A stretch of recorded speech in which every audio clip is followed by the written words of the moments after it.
A 1, a 1, a 2, and an 11 in the Final Four. How UCLA got here is a story. And it's not just the story of their history as a program, or the story of their run at the end of the season in the Pac-12, or from first four play into Final Four, but the story of last night, to beat Michigan, the rock fight, as McNutt said, and Michigan shooting bricks from a brick house into a brick factory, where the factory is tasked to make bricks. That's how they were shooting yesterday. Tim Cowlishaw, around the horn to you. Is this about UCLA being great or Michigan just being ice cold?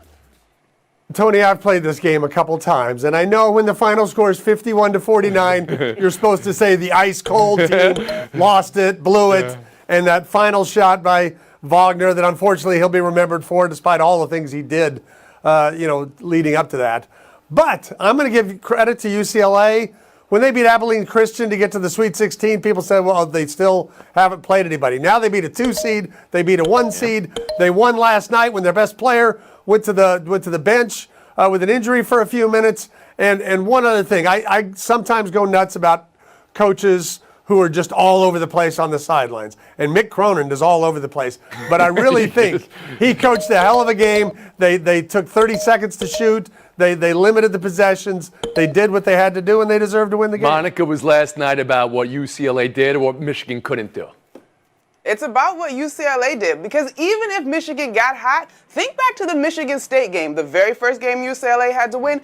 The Spartans shot 47% from the field, and UCLA still won. So they've got a formula. You can hit shots. That's fine. We're going to turn you over, capitalize on those turnovers, and hang tough on the glass, even though they've mostly been out-rebounded in this tournament, too. They've got grit, and you can't really put that in the stats. One more question for you, Monica. Tim brought up Wagner's last shot. It's the last two shots, really, right? For Michigan to go through Wagner there as he was cold in the game. You all right with that?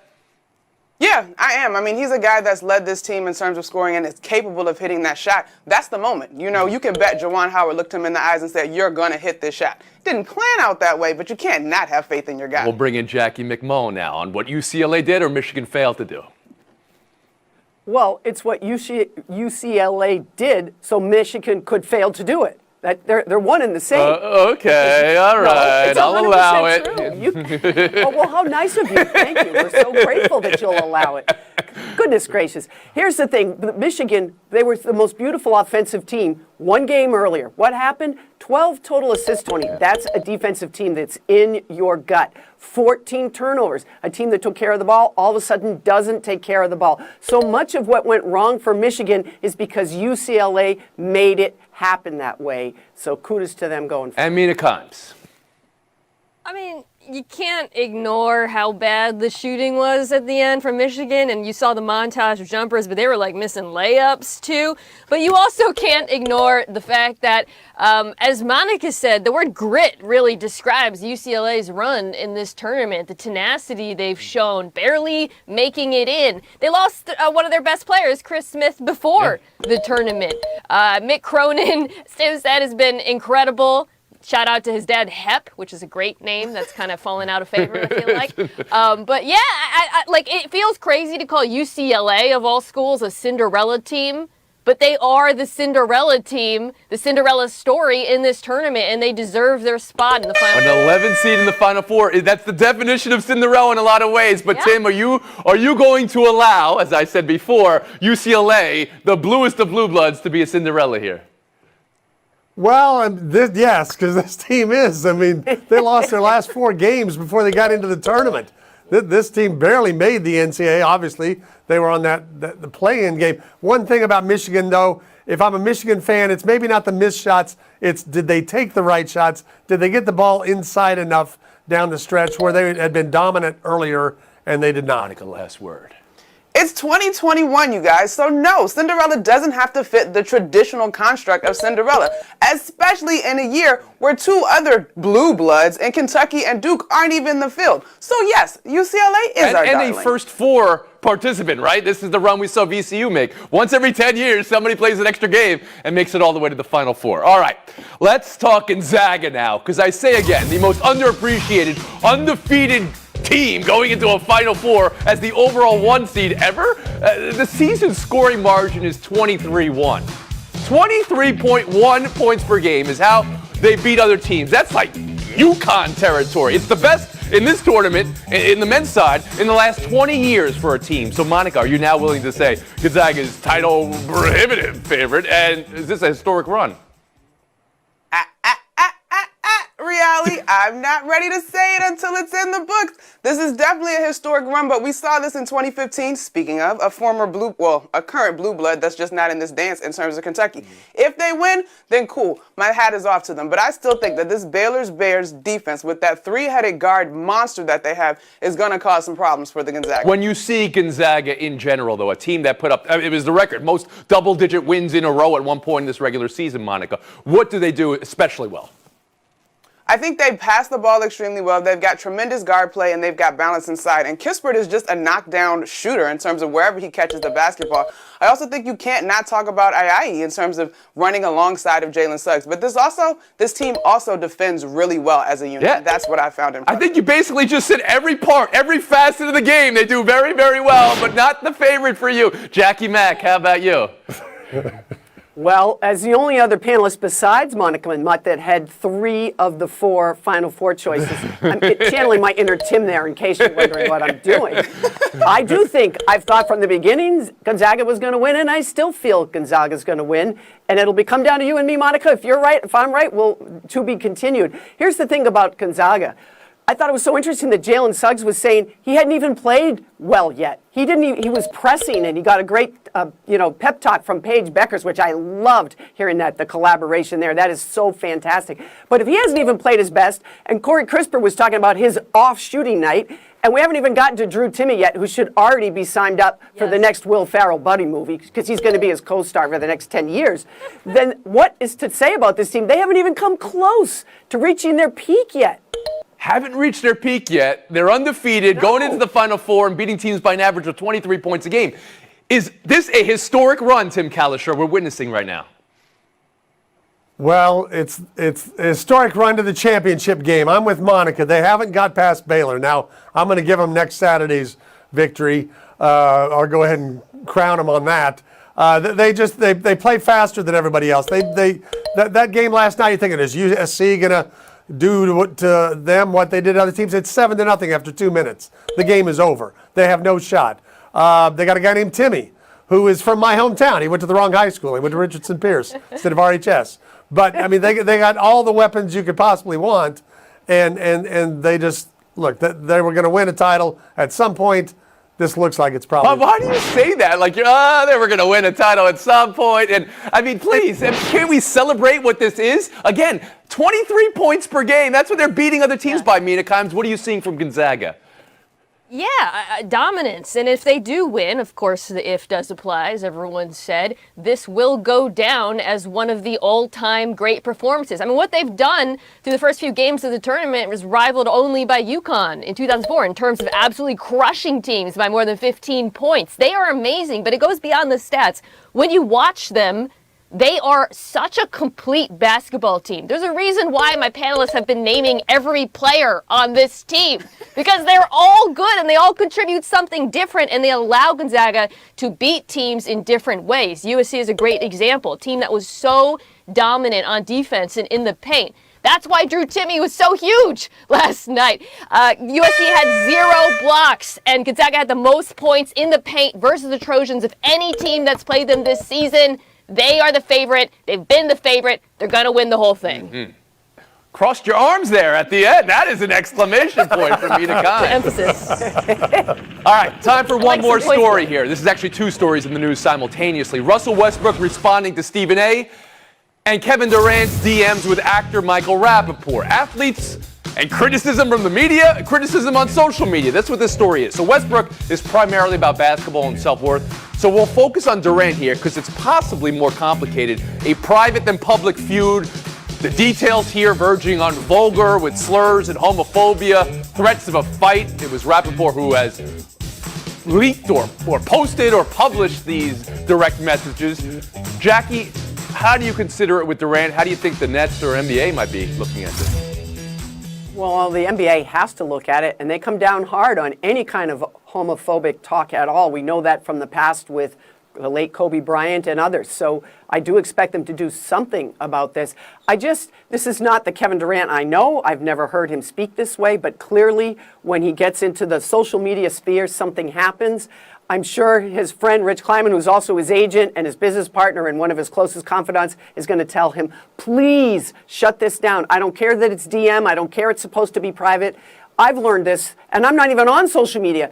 Whatever you say and do, you better know it could be public. And Kevin knows that. It's just, this is a real blind spot for him. Real blind spot. Mina Kimes?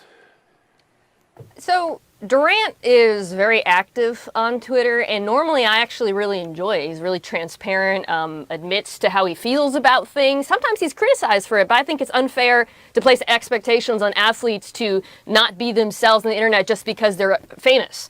It is fair to expect Kevin Durant, in this case, to not use homophobic language, not use a sort of language that perpetuates bigotry, because many people look up to him. He is a role model, and this sort of casual language has consequences. I would like to hear him apologize for it, frankly, because it would be meaningful to a lot of people. And I think he knows that, and I hope he acts on it, because it is very disappointing to see this. Monica McNutt, Kevin Durant has a history on social media. I mean, we've done stories about the burner accounts. This is maybe something different in your eyes, but how do you view it? I don't take issue with the burner account. I echo what Mina said. Never has his commentary on social media or his back and forth with trolls, if you will, affected his play. And so, therefore, if that's how you express yourself, so on, so be it. This, to me, crosses a line, not only just because of the language that he uses, but it's a complete lapse in judgment. Sure, DMs. However, screenshots happen every day on the regular, and you, of all people, know that you have this incredible platform and so many eyes looking at you. Now, at what point, if Rappaport should have said, I'm uncomfortable now, as opposed to just publishing these, I can't get into all that. But he has to have the wherewithal to know that this could be presented to the entire world, as it has been. And yes, I do think something is now on the NBA and the Nets to come down. And Tim Cowlishaw.